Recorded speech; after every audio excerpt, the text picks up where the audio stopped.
Welcome to Hope for Your Pelvic Floor, the podcast that transforms how you move, feel, and live. I'm Claire Sparrow, Pilates teacher, educator, and best-selling author, passionate about helping you reclaim your pelvic health and your power. This is your space for optimism, possibility, and practical steps to move from helpless to hopeful.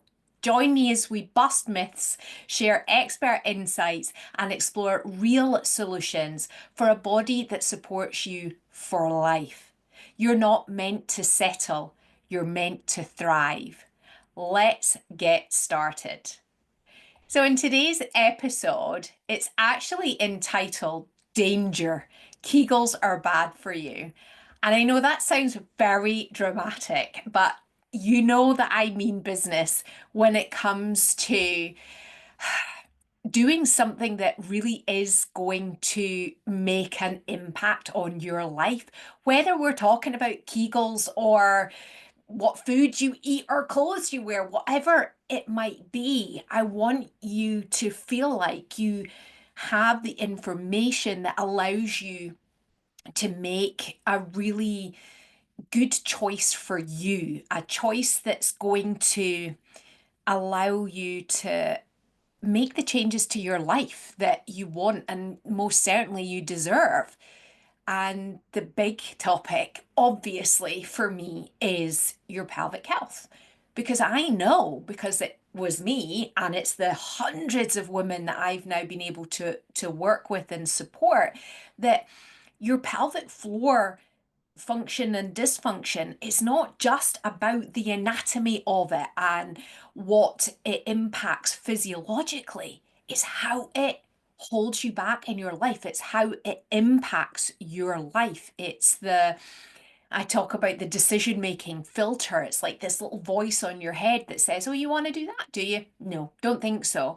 And you're literally having your choices taken away from you by your pelvic floor because its ability to support you in the activities of life that you want to experience is letting you down. And it doesn't have to be that way. And the reason that I want to talk to you today, and we're talking danger, Kegels are bad for you, is because we're not being generally given more opportunities to support ourselves than just that one thing, that idea of doing strength exercises. And then when that doesn't work, which it inevitably doesn't, we feel back in that place of hopeless and helpless and like that's it. Maybe we just have to accept this. I've tried the thing and it didn't work, and there's no alternatives out there. I'm here to tell you there is an alternative. There is more that you can do for your pelvic health. So we're going to talk today a little bit about what Kegels are and what does it really mean for you, and understand a bit more about your actual pelvic floor. Like, what actually is it? How does it work? And why is it that Kegels really aren't the answer? And this might feel shocking for some of you listening because I just had a great conversation with a teacher who has a studio. I'm going to go and teach some workshops there. And we were just talking about the bias out there, that actually the general recommendation for women is just the same. It's the same blanket thing. Sometimes, it feels like, and I've written about this before, and I'm sure we'll talk about it, where it feels like there's a mystery that or a secret club of women doing their pelvic floor exercises, and somehow we've not been invited to the club, so we don't know what it is. And the truth of it is, most of the time, people don't really know what they're doing. We're told, oh, do your pelvic floor exercises. Okay, because we're told that as if we should already know what they are by some, osmosis from somewhere. And it just isn't the case. And to be honest, doesn't matter, because if you're not doing the exercises you've been told to do, you're probably doing yourself a favor anyway. That's the truth. So you can let go of the guilt, let go of the, I remember that feeling of just like, oh, I'm not good enough because I don't remember to do the exercise, or when I did the exercises, well, they don't work, they're making me feel worse. And, this constant guilt and shame and fear. And of course, fear doesn't help your pelvic floor in any way, shape, or form. So, anyway, that's the initial run over. You're here to actually learn something. I want to share a little bit about Kegels and what they are and what it means to you. So let's go rewinding back in time to where Kegels actually came from. Dr. Kegel invented the exercises based upon an internal biofeedback device. So, a biofeedback device basically just means something that helps your brain and body send signals back and forth again. Simple as that. Happens that in this case, it was with the pelvic floor. So, he used a device, he inserted it, you felt your pelvic floor was there. He would cue you to do something like squeeze, lift, whatever he cued. Then you went off and did it. It was never meant to be done on its own without having stimulated the brain and body connection, that communication again. So, to do strength based exercises without the brain body connection, it's not a thing. It doesn't work. And the reason that it doesn't work is not just because there isn't a brain body connection there, because those are muscles, your pelvic floor muscles, that are meant to act spontaneously. They are meant to respond to the activities of everyday life. Your pelvic floor knows how much it needs to activate for you to lift a bag of shopping versus pushing the full heavy shopping trolley. So the idea of us trying to consciously train the muscles for something that we need them to be spontaneous for doesn't make sense. So think about it this way. For many of you, you're maybe listening because you suffer from incontinence. Well, maybe that happens when you're coughing or sneezing. You haven't got time for that moment to consciously squeeze your pelvic floor to support you through a cough or a sneeze. You need and you want it to act spontaneously. There's reasons that it doesn't do that. One of them is the biofeedback, the brain to body, the brain and body pelvic floor communication has broken down, and there's going to be a reason for that breakdown that you can undo through movement, through whole body pelvic health exercises, through Pilates that's informed by whole body pelvic health. There are ways to retrain that. And what you might find is there's occasion where, because that communication has broken down, that during a certain movement, let's use squatting, because that's something we do all day long. You get up and down out of a chair, that's a squat right there. There's occasions where the pelvic floor muscles might not be spontaneous in time. So it might happen, but it might not be in time. It might need some help, some reminding. And that's where carefully designed movements, cueing, and supporting you through those is going to help you to access your pelvic floor. That is not the same as those conscious, just randomly squeeze. It's very, very different idea. So, I think the other way that we can compare it or analyze it is that, Kegels are bad for you.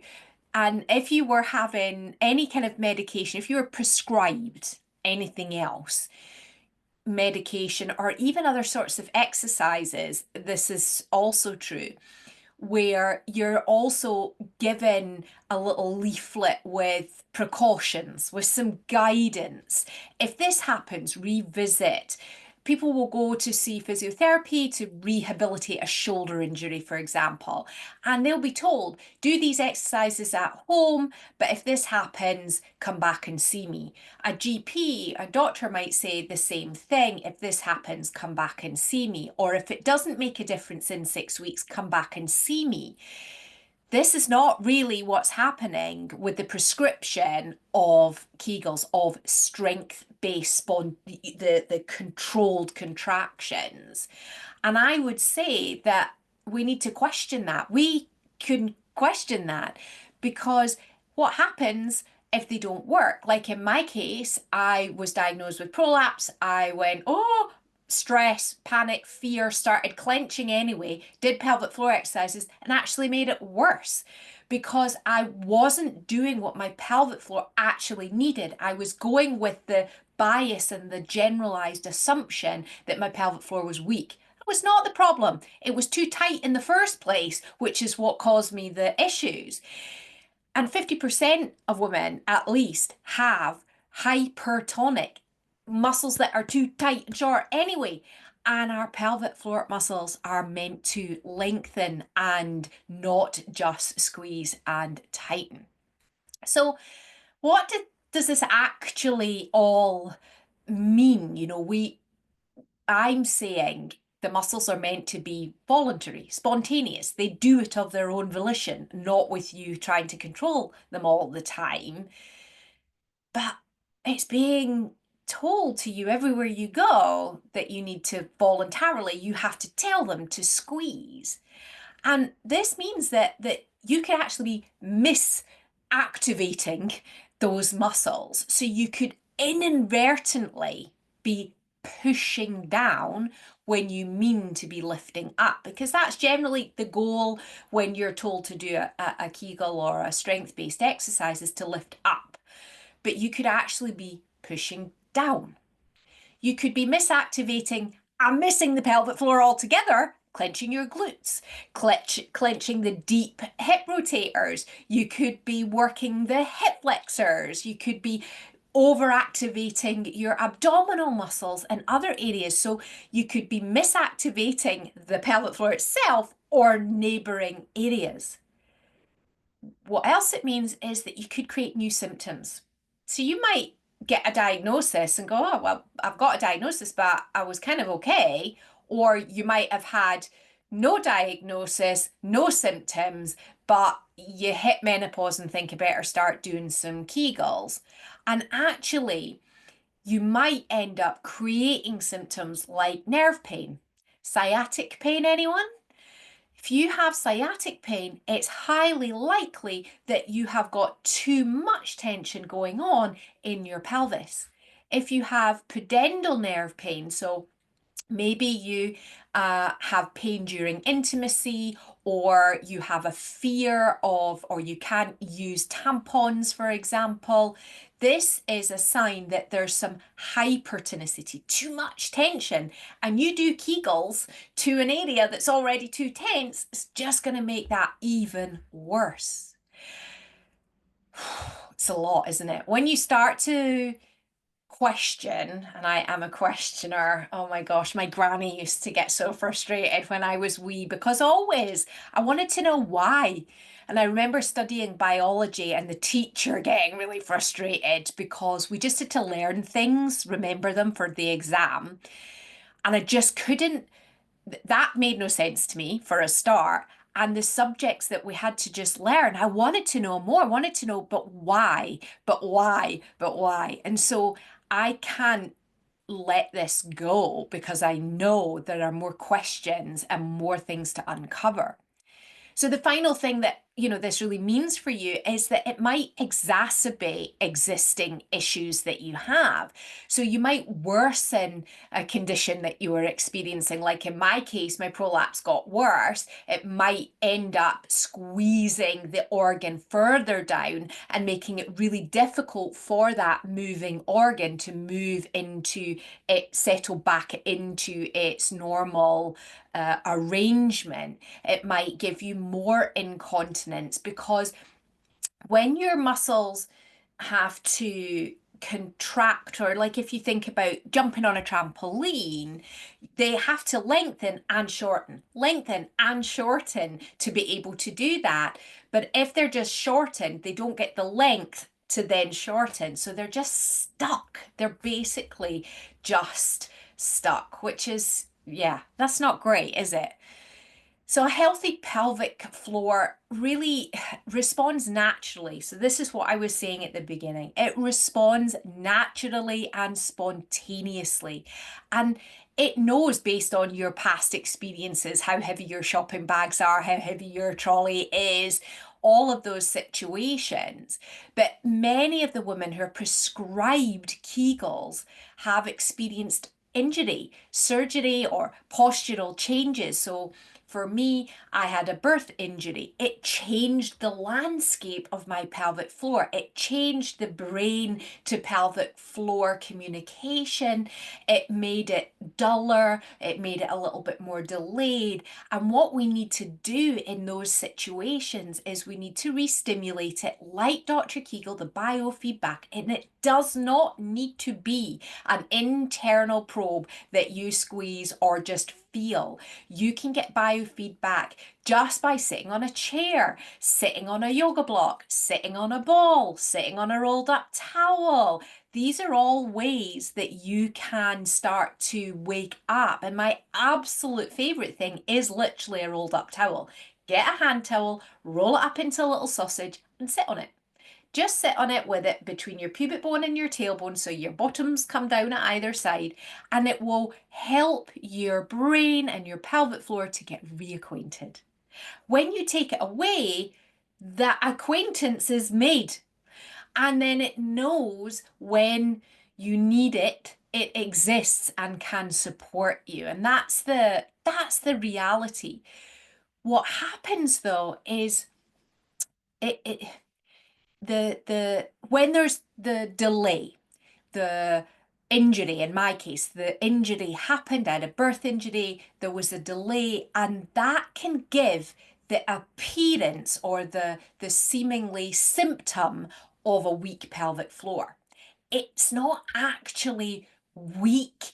It's just that communication is either delayed or it just needs to be reawoken, which is what I would really love you to do with your rolled up towel, is to waken up that communication, that relationship again.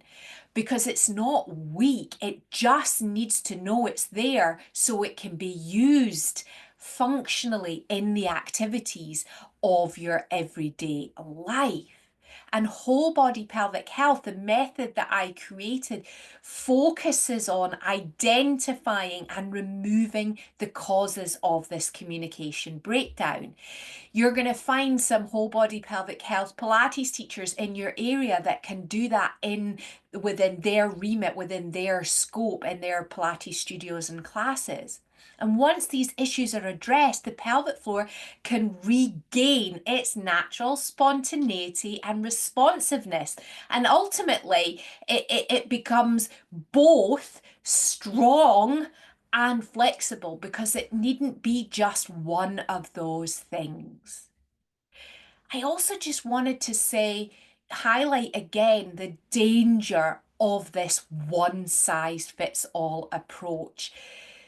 It's dangerous because it is making the assumption that we all need the same thing for our pelvic floor, but we don't all need the same thing for our pelvic floor, because it can worsen your existing symptoms. It can cause new symptoms you didn't even have before, and it can prove really ineffective when they fail. And it just, like, the feeling, oh, when women come to me And often we both have tears because they feel like, and I'm sure this is the case for many of you listening, like they've failed, like you failed somehow because you've done the exercises and it's either not worked, it's not been, maybe there's been a little improvement, but then it's not sustained because it isn't actually solving the problem, the cause, it's just a band-aid, or you're making things worse. And when you think of the logic, I guess, that this is what I see as logic, it makes so much sense. The number of women that have gone, this just makes so much sense. Why have we not been told this? You know, we've not been told because the the research that guidelines are based on is flawed right from the beginning. The research is really the focus and the bias right from the get-go is this assumption that the pelvic floor muscles are weak. And that's what they look for, and that's what they treat for. And I'm here to tell you that it's way more complicated than that. Pelvic floor muscles are spontaneous muscles. They're muscles that interact with your entire body. They're postural, they're functional, and they need to be flexible. If they are not flexible, you can have incontinence. More of the time, it's from that lack of dynamism and flexibility than weakness. So, yes, I really believe Kegels are dangerous. We're being prescribed with no caution, no comeback. And I think it's time. And I'm going to talk more and more about this. And I hope you ask me more questions. And this is all based on today on questions that I've already been asked. I want to help demystify and bust the myths that are out there about pelvic floor exercises and about the condition of your pelvic floor, so that you can learn to love your pelvic floor and love yourself again and live the life that you want again. So I hope that's given you some food for thought. I feel like this might be one of those episodes to re-listen to, and I also hope it's one that you might share with a friend. If you are listening and thinking, wow, this is a really different perspective that I haven't heard before, please share it. Please let other people have this perspective and question. And we'll talk even more. I'm going to keep going. I am not going anywhere. I'm going to keep swimming against this tide. And if you want to do something right away to change the way that you are working on your pelvic floor, you can join me for free in so many different ways. In March, we're doing a free month of Pilates that is adapted for pelvic health to really empower you to know how, if you go to a mat class or you're experiencing Pilates online or something, that you can understand a bit more about how the movements can be done in a very pelvic health proactive way. So you can join that for free. I'll put a link down below so you can look into that. And always, I'm giving away loads of content for free on YouTube here and loads of free classes online. So please get yourself involved in anything that you can to take action for yourself today. And I hope to see you again here, me again, be here again next week. We're releasing the episodes on Sundays. You can download the free Whole Body Pelvic Health app to get notifications of when an episode or any other free bonuses are coming out. And just dig into all the information that I am pushing out into the world to re-educate and be the voice of hope for your pelvic floor. See you in our next episode. Thank you for joining me today.